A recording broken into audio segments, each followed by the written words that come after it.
Welcome to the show. I'm Zach Poff here on MaxPreps.com, and it's time for the Boys Top 25 Soccer Ranking Show presented by the Army National Guard.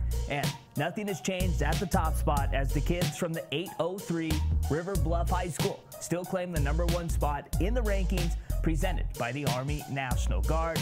And they are all done playing after winning the 4A state title, and this is only the school's third year of existence.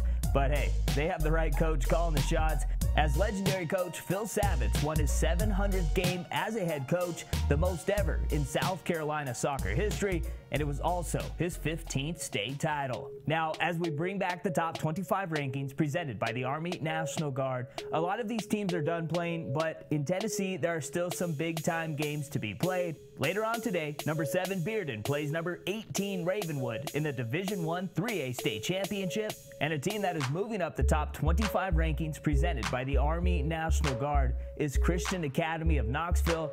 They jumped up 10 spots to number 22, and they are 1 win away from winning the Division I Class A AA state crown. Well, that is all the time we have. I'm Zach Poff here on MaxPreps.com, and this has been the Boys Top 25 Soccer Ranking Show presented by the Army National Guard.